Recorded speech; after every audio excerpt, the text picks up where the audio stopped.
నామమునకు మహిమ కలుగును గాక. ఆమేన్. హల్లెలూయా. హల్లెలూయా. హల్లెలూయా. హల్లెలూయా. మనమందరం ఇక్కడ ఎందుకు చేరున్నామండి? దేవుని స్తుతించడానికి. ఈరోజు మనకి ప్రభు బోనస్గా ఇచ్చాయంటే ఆయన ఆరాధించుటకు, ఆయన స్తుతించుటకు, ఆయన్ని కనపరచడం.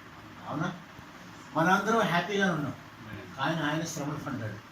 మనం హ్యాపీగా ఉంటాం కాను ఆయన శ్రమలు పొంది ఆయన సిలువ మీద వేలాడి మనకి రక్షణ భాగ్యం ఇచ్చాడు. అవునండి. ఈ సిలువ ధ్యానాల్లో ఉన్నాం. మనం సిలువ ధ్యానాల్లో ఉన్నాం. మనం సిలువ ధ్యానాల గురించి ఏమైనా నేర్చుకుంటున్నాం? సిలువ ధ్యానాల్లో ప్రభువారు చూపించినటువంటి మాదిరికరమైనటువంటి ఆ యొక్క మార్గం, మాదిరికరమైన ఇరుకు మార్గమే కావచ్చు, ఇబ్బందికరమైన మార్గమే కావచ్చు, అది ఎంతో మరి మంచిది. యోహాను సువార్త 14:6 ఏమంటారు? నేనే మార్గము, నేనే సత్యము. ఆయన మార్గంలో వెళితే తప్ప మనం పరలోకాన్ని చేరుకోలేము. మనం ఈరోజు సిలువ మనకేమైనా నేర్పిస్తుందా? సిలువ నేర్పించిన సత్యాలు కొన్ని మనం ధ్యానిస్తాం. సిలువ మనకు నేర్పినటువంటి లూకాసు వార్త 22:42 ఒక్కసారి చూడండి. లూకాసు వార్త 22వ అధ్యాయము. ఈ గిన్నె నా యొద్ద నుండి తొలగించుటకు అది నీ చిత్తమైతే తొలగించు, ఆయనను నా ఇష్టము కాదు, నీ చిత్తమే సిద్ధించును కాదు. మనము సిలువలో వేలాడిన ప్రభువును చూస్తూ ఆయన ఏమంటున్నారు? ఈ గిన్నె నీ చిత్తం అయితే తొలగించిన ఆయన అంటున్నారు. ఈ చిత్తము, ఆయన చిత్తం గురించి, తండ్రి చిత్తం గురించి నేర్చుకోవాలండి. తండ్రి అంటే ఎవరు? యావే దేవుడు, పరలోకపు తండ్రి. అందరికీ తండ్రి అంటారు. మనం పరలోక ప్రార్థన చేసినప్పుడు కూడాను క్రీస్తు నామములో అడుగుతున్నాము తండ్రి అంటాం. అవునా? అందరూ అంటారు మా తాత కూడా అది అన్నాడు, మా నాన్న అది అన్నాడు, నేను మొత్తం పిల్లలు అందరికీ తండ్రి. ఆయన పరమ తండ్రి. అలాంటి తండ్రిని చిత్తము నెరవేరి మనం అన్నీ నేర్చుకోవాలి. ఆయన చూడండి, ఆయనకి ఏం తక్కువ అండి? సకల వైభవం వదులుకుని మన కొరకు కిందకు వచ్చారు, మానవుని మాత్రమే. ఆయన అక్కడ అంటున్నారు కదా, అయ్యా నీ చిత్తం అయితే, ఆయన చిత్తం మీద ఉన్నది. మనం కూడాను ఏమైనా చేసినప్పుడు అయ్యా నీ చిత్తం ఏమిటి? దమస్కు మార్గంలో పౌలు గారు పడగొట్టబడి మన కళ్ళు పోయినప్పుడు ఏమంటాడు కదా, అయ్యా నేను ఏం చేయాలి నీకు అంటాడు. మనం ఏమైనా అడిగామా? అయ్యా మాకు బంగ్లా ఇవ్వండి, బిల్డింగ్ ఇవ్వండి, అంబాసిడర్ ఈ కారు నుంచి BMW కార్ ఇవ్వండి అని అన్నీ అడుగుతాం. కానీ నేనేం చేయాలి నాయన? Am I going to do anything for you? అయ్యా నేనేమైందా? నీ చిత్తం ఏమై ఉన్నాయా నా ఎడల? నీ చిత్తము మరి నేనేం చేయాలి?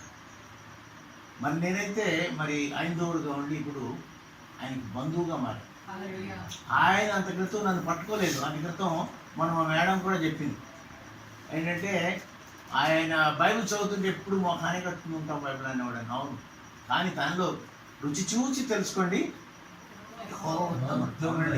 ఆయనను రుచి చూడాలి మనం. ఆయన రుచి చూస్తే ఎవరు వదిలిపెట్టలేరు. ఇప్పుడు వచ్చే మంది కూడా చదువుకుని వెళ్దాం అంటుంది. అది ఇంకా చదవాలనిపిస్తుంది. ఈ యొక్క నల్లట పుస్తకం అంటారు ఆంధ్రాలో, అనేకమైన అద్భుతాలు చేసింది. పామరులైనటువంటి పనికి మాలినటువంటి వారిని శిష్యుల్ని ఎన్నుకొని మరి లోకమంతా తిరగరా వారి రాయబడాలి చేసింది. 12 మంది అతసాక్షులు అయిపోయారు. మనం కనీసం సాక్షులుగానే ఉండాలి. ప్రతిరోజు కూడాను మన తండ్రి చిత్తం ఏమై ఉన్నది, మనం ఏమైనా చేయగలుగుతున్నామా? తండ్రి చిత్తం ఆయన అంటున్నాడు చూడండి, అయా నీ చిత్తం అయితే దీన్ని నాకు ఇది. ఆయన చిత్తం ఎలా ఉన్నది? ఆయన చిత్తం మనం నెరవేర్చి, అదే మన యోహాను సువార్త 4వ అధ్యాయము 34 చూడండి ఒకసారి. ఆయన ఏమంటాడు? He wants to do the will of God. చదవమ్మా. చూసి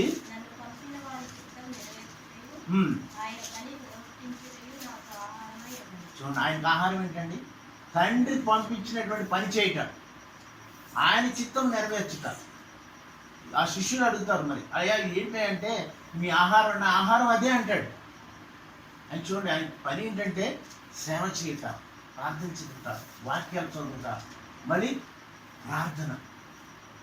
మోకాళ్ళ ప్రార్థన, అటు ఇటు ప్రార్థన కాదు. ఆయన 40 రోజులు కటిక ఉపవాసం మోకాళ్ళ ప్రార్థన చేశారు. ఇవన్నీ జయించాలంటే మోకాళ్ళ ప్రార్థన. దేయాలు పడితే వదిలిపోకుండా ఉంటాయి. శిష్యులు వస్తే, అయ్యా మరి మీకైతే వదిలిపోయింది, మాకు వదలలేదు ఏంటి అంటే ఏమంటారు ఆయన? ప్రార్థన వల్లనే సాధ్యం. వాస ప్రార్థన, ప్రార్థన ప్రార్థన ప్రార్థన.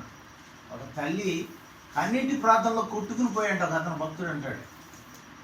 అంతకెంతో వ్యసనాక్రాంతుడైపోయి ఎందుకు పనికిరాని ఉన్నామంటే తల్లి ప్రార్థన చేస్తుంది, ప్రార్థన చేస్తుంది, ప్రార్థన చేస్తుంది. జ్యోతిరాజు గారు నాకు తెలుసు కదా మనకి. ఆయన యొక్క బ్రదర్స్ అందరు కూడా వాళ్ళ మమ్మీ ప్రార్థన చేసేది, అయ్యా నా కుమారులు అందరూ కూడా దేవుని సేవలో రావాలి, దేవుని సేవ చేయాలి. ప్రభుత్వ సేవ కన్నా ప్రభు సేవ గొప్పదండి. అది మేము తర్వాత తెలుసుకున్నాం. అందుకని ఆమె తల్లి ప్రార్థన వల్లే ఆ బిడ్డలు చెప్తారు, మా తల్లి ప్రార్థన వల్లే మేము మరి ధైర్యం చేయకూడదు. అలాగే మనలో మొన్న మణిగా చెప్పారు కదా, మరి సిలువ దగ్గర ఎంతమంది స్త్రీలు వచ్చారు, వాడు చేసిన పని. స్త్రీలదేనండి ముఖ్యమైన పాత్ర, స్త్రీలదే. అందుకనే ప్రతి ఒక్కరు అమ్మలు తల్లులు అందరూ కూడాను ఇంట్లో భర్త మాటలేదా మీరు ప్రార్థన చేయండి, అయా దేవుని చిత్తం ఏమై ఉన్నది, నీ చిత్తం నేను చెప్పాయా మేము చేస్తామన్నాను, నీ చిత్తం. అదే you want to do the will of lord, will of God. ఆయన ఏంటంటే తండ్రి చిత్తం చేయటానికి అనుక్షణం తప్పిస్తూ ఉంటాడు. వీళ్ళు వస్తారు, వీళ్ళు చంపుతారు, అది బాధ ఏం లేదు. అదేంటంటే ఈ చిత్తం అయితే గిన్నె తీసేయమంటాడు. ఇంకొకటి సమరయ స్త్రీ దేన్ని పట్టుకోవాలని వెళ్తాడు మధ్యాహ్న కాలం ముందు బావి దగ్గరికి.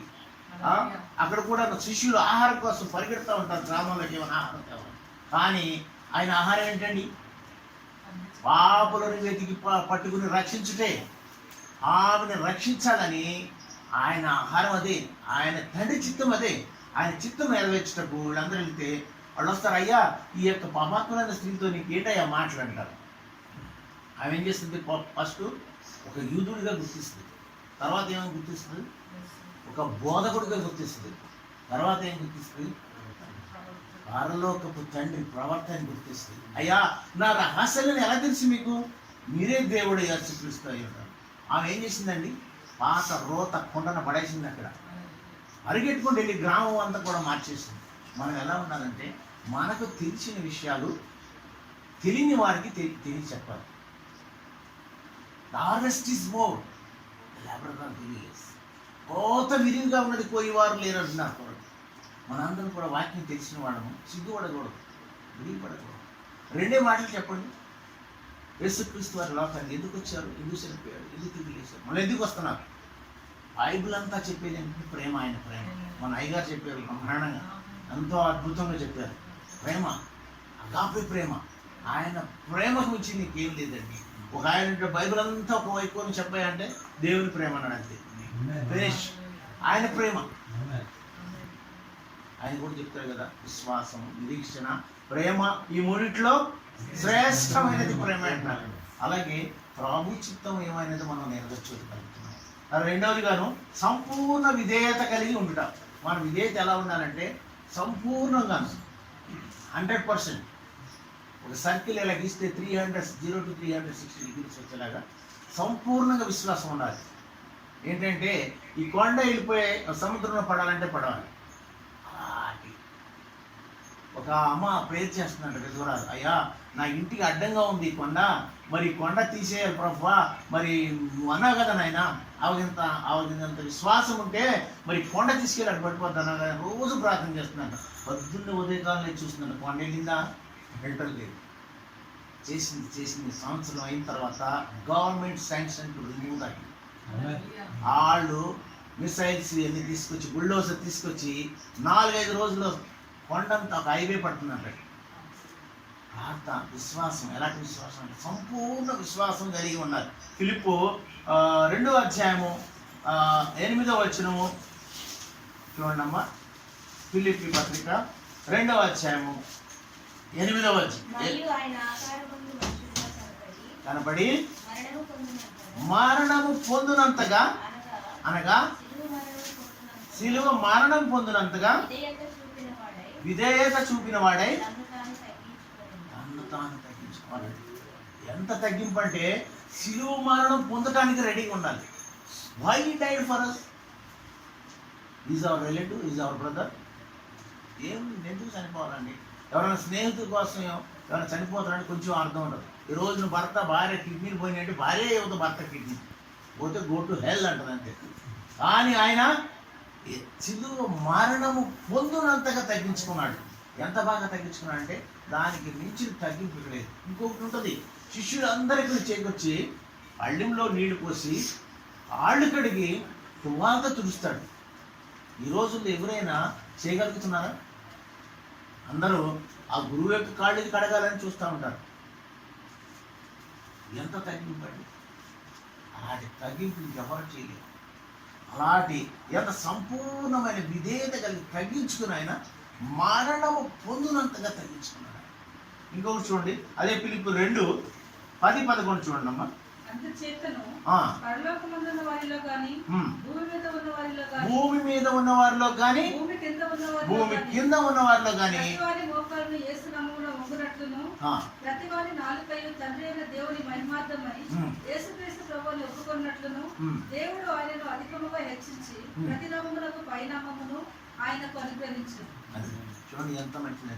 అన్ని నామముల కన్నా పైన ఒక సాంగ్ అండి, అన్ని నామముల కన్నా పైనామము యేసుని నామము,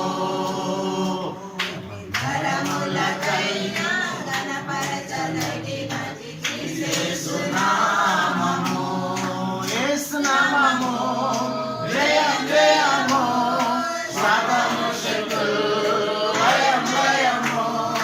యేసు నామము జయం జయము, సర్వము శక్తులు లయం లయము. హల్లెలూయా హల్లెలూయా హల్లెలూయా ఆమేన్ హల్లెలూయా. చూడండి ఎంత గొప్పది. ఎవరి నీ షల్ బి డౌన్, ప్రతి మోకాలు వంగవలసింది, ప్రతి మోకాలు. ఎవరి టంగ్ షల్ కన్ఫెస్, ప్రతి నాలుక ఆయన పొగలాల్సింది. అది నామముల కన్నా పైనామం ఆయన నామే, ఇంకెవ్వరి నామం లేదు. అంత గొప్ప విధేయత కలిగినటువంటి మన ప్రభుత్వం నుంచి ఈ యొక్క శ్రమ కాలంలో మనం ఏం నేర్చుకోవాలి? మనం కూడా అమ్మాయి ఏబుల్ టు హంబుల్ మైసెల్ఫ్. నేను తగ్గించుకుంటున్నానా? అయ్యా ప్రభు ఈరోజు ఏమి నేర్చుకున్నాను ఆయన? అమ్మాయి లెర్న్ ఎనీథింగ్ ఫ్రమ్ బైబుల్? మనం ప్రశ్నించుకోవాలి ప్రతిదినం. ప్రతిదినం కూడా మన సాక్షి జీవితాన్ని వాక్యమైన అర్థంలో చూసుకోవాలి. How is my testimony? అనండి శ్రమ దినాలంటే ఎందుకంటే శ్రమ దినాలు ఆయనకి దగ్గరగా వెళ్ళాలి. వాసండి చెప్పాడు కదా, ఆయనకి దగ్గరగా సహవాసం చేయటం. సహవాసం చేయటం అంటే శరీరాన్ని కొంచెం బలహీనపరుచుకొని ఆత్మ మన యొక్క బలం పెంపొందించుకోవాలి. మూడోది చూద్దాం రండి. మన కర్తవ్యం, మన బాధ్యత ఎలా ఉన్నది? మన సంఘంలో కానీ మన వాయిద్యాలు వాయించేవాళ్ళగా ఉన్నాం, పాటలు పాడేవాళ్ళగా ఉన్నావా, నడిపింపు చేసేవాళ్ళగా ఉన్నావా, ఎలా ఉన్నాం? ఏ పని ఇచ్చినా కానీ అది అన్ని పనులు సమానంగానే ఉంటుంది. ఒకసారి చూడండి, దావీదు మహారాజు యుద్ధం చేస్తుంటే సామాన్ల దగ్గర కాపలా ఉంటాడు. దోపుడు సొమ్ము వచ్చిన తర్వాత అందరికి సమానం అంటే ఆయనే యుద్ధం చేశాడు. చూడండి, ఎల్ఈఎఫ్ చెప్పుల స్టాండ్ దగ్గర ఒక పెద్ద ఆఫీసర్లు కూర్చుంటారు, చెప్పులన్నీ కరెక్ట్గా పెడతారు. కొన్ని సంఘాల్లో ఉంటుంది. నాకు ఇది మా డ్యూటీ వేస్తారు. బేజీ చర్చిలో ఒకరికి కారు దగ్గర పార్కింగ్ డ్యూటీ, ఒకరికి చెప్పుల స్టాండ్ దగ్గర డ్యూటీ, ఇంకొకరికి కొత్త వాళ్ళు వచ్చిన వాళ్ళు రిసీవ్ చేసుకోవడం, అందరితో మరి ప్రేయర్ చేయించడం. అందరికీ ఎవరికి ఇచ్చిన బాధ్యత వాళ్ళు ఇస్తారు. ఇక్కడ మన కర్తవ్యం ఎలా ఉంది? ఏ కర్తవ్యం ఇచ్చిన అయ్యా ఎనికే వాక్యం చెప్పుకుని ఇస్తారేంటి అని అనుకోవద్దు. The God will come to you. నీకు కూడా వస్తుంది ఆ రోజు. Wait and see, wait and see. పాటలు పడే మన స్కిల్ ఉందా మీ దగ్గర? పాటలు పాడండి, స్థుతించండి. కొత్త వాళ్ళు వస్తున్నారు, రిసీవ్ చేసుకోండి. మీ కర్తవ్యం ఎలా ఉంది? మీ బాధ్యత ఎలా ఉంది? ఆయన బాధ్యత అయితే మనం చూడండి, యోహాను సువార్త 17:3 ఒకటి చూడమ్మా. యోహాను సువార్త 17వ అధ్యాయము 3వ వచనము. సత్యదేవుడైన నిన్నును నీవు పంపిన యేసుక్రీస్తును ఎరుగుటయే నిత్య జీవం చేయుటకు నీవు నాకు ఇచ్చిన పని నేను సంపూర్ణంగా నెరవేర్చి పూర్వమే నిన్ను మహిమపరచితిని. తండ్రి, లోకము పుట్టక మునుపు నీ యొద్ద నాకు ఏ మహిమ ఉండెనో ఆ మహిమతో నన్ను ఇప్పుడు నీ యొద్ద మహిమపరచును. ఆమేన్. చూడండి, ఆయన ఏం పని ఇచ్చాడో ఆ పని, తండ్రి పని నెరవేర్చడానికి వచ్చాడు. మనకు కూడా మనకి ఏమైనా పనిస్తే ఆ పని నెరవేర్చటకు సంపూర్ణంగా నాకు మరి ఈరోజు ఇచ్చాడు వాక్యం. నాకు సాధ్యమైనంత వరకు, నాకు తెలిసినంత వరకు నా పని సంపూర్ణం చేయటానికి నేను ప్రయత్నం చేస్తాను. అందుకని మధ్యలో ఆపేయం కదా. అట్లాగే ఎవరికి ఇచ్చినటువంటి బాధ్యత. కొంతమంది తల్లులు ఉంటారు, ప్రార్థన చేస్తారు, అన్నిటి ప్రార్థన, మాకు స్థలం కావాలయ్యా, మాకు మందిరం కావాలయ్యా అని ప్రార్థన చేస్తూ రోధిస్తూ ఉంటారు. మన ప్రార్థన ఎప్పటికీ వ్యర్థం కావాలి. మొన్న మేము వికారాబాద్లో ఒక చర్చి గారిని వెళ్ళాము. అక్కడ చర్చికి మరి కట్టుకొని ఉండలేదు. అక్కడ చింత చెట్టు కింద 1 year నుంచి ప్రేయర్ చేస్తున్నాను. 1 year నుంచి ప్రేయర్ చేస్తానన్నా. దేవుడు కరుణించాడు. ఉన్నది అతనే ఎస్ఐ రిటైర్డ్ అయిపోయాడు. ఆయన అన్నాడు, అయ్యా నేను స్థలం ఇస్తాను ప్రభు మందిరం కట్టాలి. ఆయనకి కమ్ ఫార్వర్డ్, ఆయన స్థలం ఇచ్చేది, ఇప్పుడు మందిరం కడుతున్నారు. ఎంత మంచి ప్రార్థన వ్యర్థం కావు, ప్రార్థన వృధా కావు. అలాగే ఇక్కడ మనకి ఇచ్చి తండ్రి ఏ పని ఇస్తే ఆ పని చేయాలి. What ever give go on doing. మనము రిజల్ట్ కోసం చూడకూడదండి. రిజల్ట్ కూడా చూడకూడదు. వస్తానే దేవుడు మనకి ఇస్తా. అలాగే సామెతలు 16:4 చూడండి ఒకసారి. సామెతలు 16:4లో కూడా ఒక మంచి వాక్యం ఉంటుంది. యెహోవా ప్రతి వస్తువును దాని పని నిమిత్తము. చూడండి, అవునండి, మనకి చెయ్యి ఇచ్చాడు. చెయ్యి పని అంటే అది చేస్తుంది. కళ్ళు ఇచ్చాడు, కళ్ళు పని ఎవరికి, మనకే పని ఇస్తే ఆ పని చేయాలి. మనము ఆ కర్తవ్యం, ఆ బాధ్యత వదలకూడదు. నాకు ఈ పని అనే, ఇదే నా పని అని అనకూడదు. ఈ పని ఇచ్చింది 100% జస్టిఫై చేయండి. దేవుడు నీకు దాన్ని ప్రతిఫలం. అట్లాగే మనం ఎలాగ కర్తవ్యము, బాధ్యత నెరవేర్చుంది. మన బాధ్యత ఏంటంటే అలాగే త్యాగం కలిగి జీవించాలి. త్యాగం చెప్పాలంటే యేసుక్రీస్తు వారి త్యాగం ముందు ఏ త్యాగం పనికిరాదు. మనం చూద్దామండి. ఫిలిప్పీ 3:13 ఒకసారి చూడండి. ఫిలిప్పీ 3:13 గురి యొద్దకు పరిగెట్టాలని అంటాడు ఆయన. చూడండి ఒకసారి చూడండి. సహోదరులారా నేను ఇది వరకే పట్టుకొని తలంచుకొనను. అయితే ఒకటి చేయుచున్నాను, వెనుక ఉన్నది మరచి ముందున్న వాటి కొరకే వేగిరపడుచు క్రీస్తు యేసునందు దేవుని ఉన్నతమైన పిలుపునకు కలుగు బహుమానమును పొందవలనని గురి వద్దకే పరిగెత్తుచున్నాను. గురి వద్దకు పరిగెత్తాలి. యేసుక్రీస్తు వారు ఇచ్చినటువంటి పౌలు ఎవరండి? ఆయన ఒకప్పుడు క్రైస్తవుని హింసిస్తున్నటువంటి హింసకుడు, దూషకుడు, పనికి మాలినటువంటి వాడు. ఆయన పట్టుకుంటాడు. మరి పట్టుకుని ప్రభు మరి ఆయన కళ్ళు 1-2 రోజుల వరకు పొరలకం మూసిపోతాయి. అది యేసుక్రీస్తు వారు అంటారు కదా, మరి ఆయన ఇవ్వచ్చు కదా. కాదు, నా సేవకుడు పలానా చోట ఉంటాడు, ఆయన దగ్గరికి వెళ్ళి ప్రార్థన చేసుకో, నీకు కళ్ళు వస్తాయి అంటారు. ఆయన అందరికీ ఇంపార్టెన్స్ ఇస్తారు. అందరికి కూడాను ఆయన త్యాగమూర్తి అండి. ఆయన మనకు ఎలా ఉండాలంటే, మన గురి వద్దకు వెళ్ళే ఆయన గురి ఏంటంటే తండ్రి చిత్తము నెరవేర్చడానికి వచ్చాడు ఆయన. What ever it may cost, ఆయన కేర్ చేయడు. నేను నా తండ్రి చిత్తం నెరవేరుస్తాను, ఈ పాపులందరి కొరకు నా ప్రాణం పెడతానికి వచ్చానని తెలుసు ఆయన. అందుకనే మనం పౌలు గారు అంటున్నారు కదా, ఏంటి నీ గురి అడిగి, ఆ గురి వద్దకు పరిగెట్టమన్నాడు. పరిగెట్టాలి మనం. అలాగా మనకి అట్లా వెళ్తే దేవుడు మనకి ఆశీర్వాదం ఇస్తాడు. అలాగే త్యాగం కలిగి సహనముతో జీవించడం నేర్చుకోవాలి. Patience is more important. Patience is all versus, అన్నిటికీ సమాధానం ఇస్తుందండి సహనం కలిగి. మరి అలాగే మోషేనే ఉంటాడు, అది మిక్కిలి సాత్వికుడు. మాటలండి లక్షల మంది నడిపించిన ఇంట్లో ఉన్న 2 పిల్లలతోనే ఏగలే మనం. వాడు వచ్చిన తర్వాత అక్కడ బుక్స్ ఆడు పడేస్తాడు, షూ వంట పడేస్తాడు. మనం వాడిని చెప్పలేము. అంతమంది వాళ్ళు మాంసం లేదని, నీళ్ళు లేవని ఎన్ని రకాల విశ్లేస్తారు. ఎంత సహనం కలగాలని. అంతకన్నా మోషే కంటే సాత్వికుడు ఎవరండి? మన ప్రొఫైల్. ఆయన పాదాలు పట్టుకుని మనం నేర్చుకోవాలి. అయ్యా సహనం నాకు ఇవ్వాలి. సహనం ఎలా ఉండాలంటే ఆయన చూసి నేర్చుకోవాలి. మరి తగ్గింపు ఎలా ఉండాలంటే ఆయన చూసి నేర్చుకోవాలి. ఎంత తగ్గింపు అండి! శిష్యులు పాదాలే కడిగాడే. ఈ made mile stone in the world. ఆయన ఒక ఎగ్జాంపుల్ సృష్టించి వదిలేసాడు. ఇంకెవ్వరు చేయలేనటువంటి. కొంతమంది ఈనాడు చేస్తున్నారనుకోండి, అది ఆయన హృదయపూర్వకంగా పేతురు అడుగుతారు, అయ్యా మరి నా కాళ్ళే కడుగుతావా, నా బాడీ ఎందుకు కడుగుతాడు అన్న. ఇక మీదట తెలుసుద్ది మీకు అంటాడు. ఇప్పుడు కాదు తెలిసేది, ఇక మీదట మీరు తెలుసుకుంటారు. మీరు కూడా అలా చేయాలని నేర్పుతారు. ఆయన ఎందుకు చెప్పాడంటే ఆయన ఎగ్జాంపుల్ ఇచ్చాడు. మీరు కూడా అలా చేయండి, అలా తగ్గించుకోండి అని అంటాడు. చూడండి యోహాను సువార్త 13:5-6 చూడండి అమ్మ. తగ్గింపు ఉంటే అంతటా పళ్ళెంలో నీళ్లు పోసి శిష్యుల పాదములు కడుగుటకును తాను కట్టుకొని తువాలుతో తుడుచుటకును మొదలుపెట్టారు. ఇట్లు చేయించు ఆయన సీమోను పేతురు వద్దకు వచ్చినప్పుడు అతడు, ప్రభువా, నీవు నా పాదములు కడుగుదువా అని అతనితో అడను.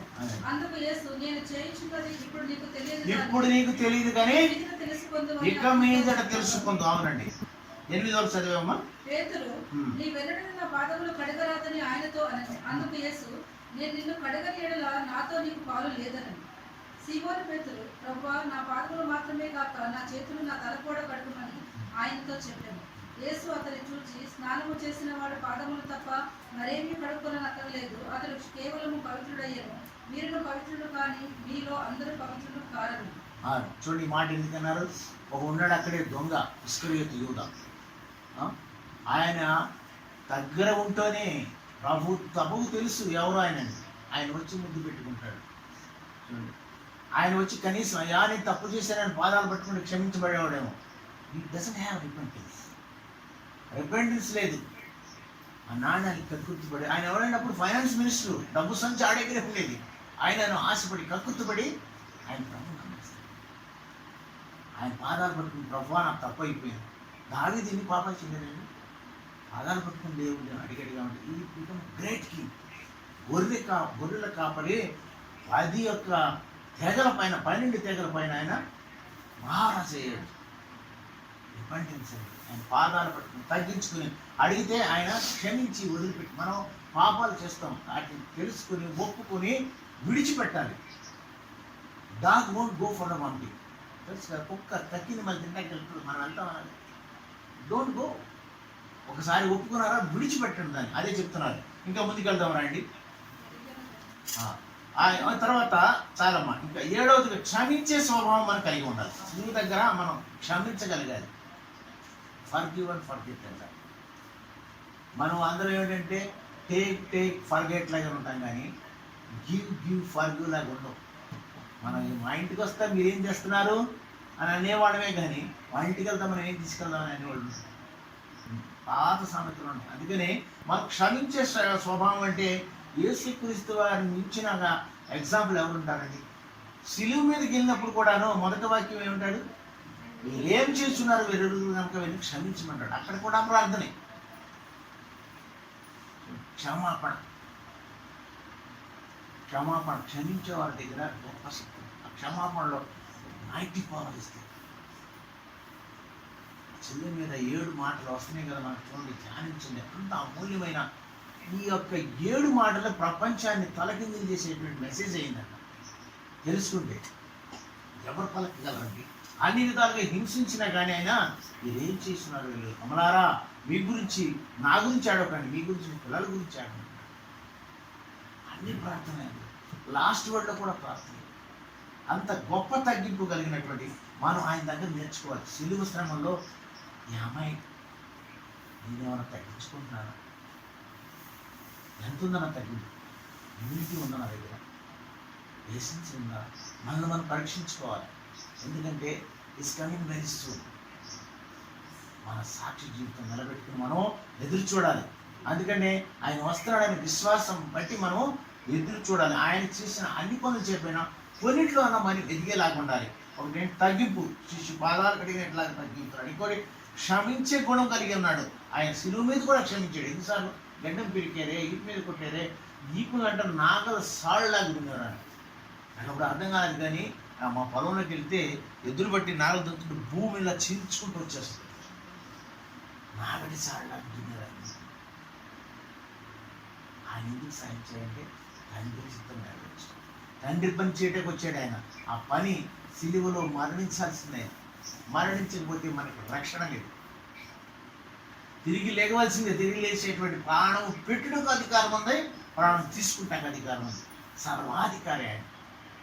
ఆ సర్వాధికారి మనం తెలుసుకున్నామండి. తెలుసుకున్న వాళ్ళు తెలుసుకున్నట్టుండగా తెలియని వారికి తెలియపరచాలి. ఇంకా వెళితే యోహాను సువార్త 13:1 కూడా చూడండి. తాను ఈ లోకము నుండి తండ్రి యొద్దకు వెళ్ళవలసిన గడియ వచ్చినని యేసు పస్కా పండుగకు ముందే ఎరిగిన వాడై లోకములో ఉన్న తన వారిని ప్రేమించి వారిని అంతము వరకు ప్రేమించాడు. వారు భోజనము చేయుచుండగా ఆయనను అప్పగింపవలనని సీమోను కుమారుడు ఇస్కరియోతు యూదా హృదయంలో అపవాది ఇంతకు ముందు ఆలోచన పుట్టించి ఉండెను కనుక తండ్రి తన చేతికి సమస్తమును అప్పగించిననియు తాను దేవుని యొద్ద నుండి బయలుదేరి వచ్చిననియు దేవుని యొద్దకు వెళ్ళవలసి ఉన్నదనియు యేసు ఎరిగి భోజన పంక్తిలో నుండి లేచి తన పై వస్త్రము అవతల పెట్టివేసి ఒక దువ్వాను తీసుకుని రవులకు పట్టుకున్నాడు. చూడండి, ఆయన ఎంతవరకు ప్రేమించండి, అంతవరకు లాస్ట్ చనిపోయే వరకు ఆయన ప్రేమిస్తూనే ఉన్నాడు. ఆయన ప్రేమ అగాపే ప్రేమ. ఆయన ప్రేమ కొలవటానికి భూమి ఆకాశాలు సాలవండి. అంత గొప్ప ప్రేమ. ఆయన ప్రేమని వర్ణనాతీతం, వర్ణించలేము. అంత గొప్ప ప్రేమ కలిగినటువంటి యేసుక్రీస్తు వారు అంతవరకు మనం ప్రేమిస్తున్నాడు. మన కూడా మన ప్రేమ ఎలా ఉంది, మన ప్రేమ ఎలా ఉందో మనం పరీక్షించుకోవాలి. ఇంకా చూస్తే దేవుని దర్శనం కలిగి జీవించాలి. మనకి దర్శనాలు వస్తాయి, చాలా మంది దేవుని దర్శనాలు వస్తున్నాయి మనకి.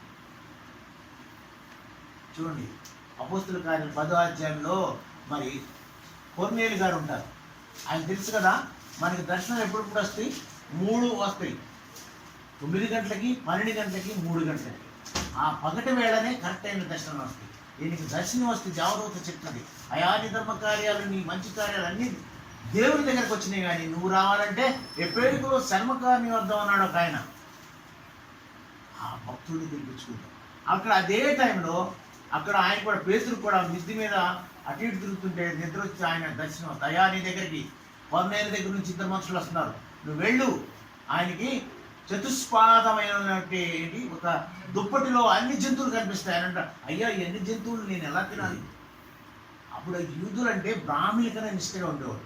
ఆయన దగ్గరికి నేను ఎలా చేయను? ఆయన హైందవుడు, మన యూదువులు అంటే నో. ఆయన దర్శనంలో చెప్తాడు, దర్శనాలు కలిగి ఉండాలండి. యేసేపు గారు ఉన్నారు, దర్శనం వచ్చే అన్నదమ్ములు ఏం చేశారు? ఊతులు పడేశారు. అవునా? ఇంటర్వ్యూ కళ్ళగానోడు వస్తున్నాడు అని పేరు పెట్టారు. కానీ అది నెరవేరింది. మీ అందరి పనులు తీసుకొచ్చి నా కుప్పం మీద వేస్తారంటే వాళ్ళకి ఏం అర్థం కాదు. అవునండి, దర్శనాలు ఎలాంటి దర్శనాలండి? కలగంటారు, కళ మర్చిపోతారు. నా కళ చెప్పు, నా కళ బాగుంది చెప్పు అంటారు. అది ఎవరికి సాధ్యం అంటే దేవునితో ఉన్న వారితోనే సాధ్యం. దేవునికి మోకరించి అడిగినప్పుడు ఆయన ఎక్కడికి వెళ్తారండి? దానియేలు 10:6 అనుకుంటా, మిద్ది మీదకి వెళ్ళి అదా ప్రకారం మోకాళ్ళలోని తూర్పు దిక్కుకు తిరిగి ప్రార్థన చేస్తాడు. ఆయన ఆ యొక్క రాజ యొక్క దీని మీద సంతకం పెట్టి వస్తాడు. అయినా సరే ఆయనకి ఏంటండి అలాంటి నిరీక్షణ అండి, అలాంటి విశ్వాసం అండి. ఆనాడు మరి సమూయేలు గారు, సమూయేలు కాదు కదా, సొలొమోను రాజు గారు ఆయనకి అర్పణలు ఇచ్చి చేసినప్పుడు ఏమన్నంటే అడుగుతాడు ఆయన్ని, అయ్యా దేవా, ఎవరైనాను యెరూషలేము తట్టు తిరిగి తూర్పు దిక్కు తిరిగి విజ్ఞాపన చేస్తే అప్పుడు కూడా ప్రార్థనలు వింటావయ్యా అంటారు. ఎస్, వింటాను. అది గుర్తుంచుకున్నారు వాళ్ళు. దానియేలు గారు తూర్పు దిక్కు తిరిగి యెరూషలేము దిక్కు తిరిగి మోకాళ్ళలోని కన్నీటితో ఉపవాసం ప్రార్థన చేసినప్పుడు సింహాల బోన్లలో వేసినా కానీ ఆయన ఏం చేయలేదు. అలాంటి మనం కూడాను దర్శనాలు రావాలండి. మనకు కూడా దర్శనాలు రావాలి. Yes, God is going to give a land in that KDC, we will going to build a church in this house అనే దర్శనం రావాలి. దేవుడు ఇస్తున్నాడు, ఇచ్చి తీరుతాడు. అక్కడ చర్చ్ కట్టుకుని చూడాలి, అనేక బిడ్డలు వచ్చి ఆరాధిస్తున్నట్టుగా మనం చూడాలి. అలాంటి పాజిటివ్ థింకింగ్ కలిగి, అలాంటి దర్శనం కలిగి ఉంటే దేవుడు మన కోరికలను కూడా నెరవేరుస్తాడు. ఇంకొకటి చూద్దాం, యేసు ప్రభు ప్రార్థన జీవితం. ఆయన ప్రార్థన జీవితం ఎలా ఉంది? మన ప్రార్థన జీవితం ఎలా ఉంది? చిలువు పైన ఎక్కినప్పుడు 7 మాటలు కూడా ప్రార్థనే. అవునండి, ప్రార్థన చేస్తుంటారు. ఆయన పని ఏంటంటే సేవ, వాక్యం చదువుట, ప్రార్థన చేయట, ప్రార్థన, వాక్యము, సేవ. ఇదేనండి ఆయన జీవితాంలో. ఆయన ఎలాంటి సేవ చేస్తారు, ఎలాంటి ప్రేయర్ చేస్తారంటే, ఆయన ప్రార్థన చేస్తే ఆనాడు మరి ఆయన పేతురు గారు కట్టి చూస్తాడు కదా, ఇది నా తండ్రిని అడిగితే 12 సేనలు పంపించలేడు అంటాడు. ఒక సేన వచ్చేసి కొన్ని వేల మంది దేవదూతలు. ఒక దేవదూతనే మరి యెహోషాపాతు దగ్గరికి వస్తుంది, 1,85,000 మంది చంపేస్తుంది ఒక దేవదూత. అలాంటి 12 సేనలు అంటే ఎంత లక్షల మంది చంపేయచ్చు. ప్రార్థన అడిగితే సార్ వచ్చేసేది. ప్రార్థన ఎలా ఉండాలంటే జరిగిపోయింది అన్నట్టు చేయాలి. ప్రభా you have done this one. అక్కడ కూడాను అక్కడ మరి మార్త తమ్ముడు మరి అక్కడ పెట్టినప్పుడు లాజర్ని ఆయన కన్నీరు విడిచి ప్రార్థన చేస్తాడు. అవునా? ఆయన అయ్యా నువ్వు చేస్తున్నావని చేస్తాడు ప్రార్థన. You are going to give a life to the Lazarus అంటాడు. జరిగిపోయింది అన్నట్టు చెప్తే అట్లాంటి అంత ప్రగాఢమైన విశ్వాసంతో మనం ప్రార్థన చేస్తే యేసుక్రీస్తు వారి ప్రార్థన నేర్చుకున్నాం. కొండ మీద నేర్చుకున్నాం ప్రార్థన కానీ అసలు ఎంత మధురంగా ఉంటాయి అంటే ఇంకా అనేకమైన ప్రార్థనలు ఉన్నాయి కానీ అవన్నీ నేర్చుకోండి. ఒకసారి రండి చూద్దాం. Hebrews 5:7 చూడమ్మా. మనల్ని మరణం నుంచి రక్షిస్తుందంటే మన ప్రార్థన చూడండి ఒకసారి. Hebrews శరీరధారి అయిన దినములలో మహారోదనతోను కన్నీళ్లతోను తనను మరణము నుంచి రక్షించగల వారికి ప్రార్థనలను యాచనలను సమర్పించి భయభక్తులు కలిగి ఉన్నందున ఆయన అంగీకరింపబడింది. ఆయన కుమారుడై ఉండి తాను పొందిన శ్రమల వలన విధేయతను నేర్చుకున్నాను. చాలమ్మా చూడండి. మనం ఎలా అంటే అండి మన మరణము నుండి రక్షించేవాడు ఆయన ఎవరండి? ప్రభు అయిన యేసుక్రీస్తు వారు. ఆయన పట్టుకుని మనం ప్రార్థన చేయాలి. మన ప్రార్థన ఎలా ఉండాలంటే మరణము నుండి కూడా మనం రక్షిస్తాడనేటువంటి ప్రగాఢమైన విశ్వాసం. ఎన్ని విషయాలు చూసామండి. 1 తండ్రి చిత్తం నెరవేర్చడం చూసుకోవాలి. 2 సంపూర్ణ విధేయులుగా ఉండటం నేర్చుకోవాలి. 3 కర్తవ్యమును బాధ్యతను నెరవేర్చేలాగా చూసుకోవాలి. 4 త్యాగం కలిగి జీవించడం నేర్చుకోవాలి.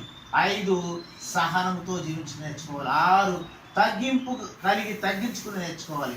7 క్షమించే స్వభావం కలిగి మనం జీవించాలి. 8 యేసుతో ప్రేమ నింపబడినట్లుగా ఆయన ప్రేమను పొందినట్లుగా ఆ ప్రేమపూర్ణులై ఉన్నట్లు నేర్చుకోవాలి. 9 దేవుని దర్శనం కలిగిన జీవితం కలిగి ఉండాలి. 10 యేసు ప్రభు వారు చేసినటువంటి మాదిరి ప్రార్థన మనం కూడా నేర్చుకోవాలి. ఆయన ప్రార్థన సిద్ధం. నేను ఒకప్పుడు ట్రైనింగ్కి వెళ్ళినప్పుడు the power of the prayer అని ఒక బుక్ చదివాను. నాకు తెలియదు. ఆయన మేజర్ ఆయన నా పక్క రూమ్లో ఉన్నాడు. ఆయన చదువుతుంటే ఆయన క్రిస్టియన్ అని తెలియదు. ఆయన టేబుల్ మీద వెళ్తే the power of the prayer అద్భుతమైన బుక్. ప్రార్థనలో ఉన్న శక్తి, ప్రార్థనలో ఉన్న బలము ఎంత గొప్పదంటే అది రుచి చేసిన వాళ్ళకే తెలుస్తుంది. దేవుడి కొన్ని మాటలు జీవించాలి.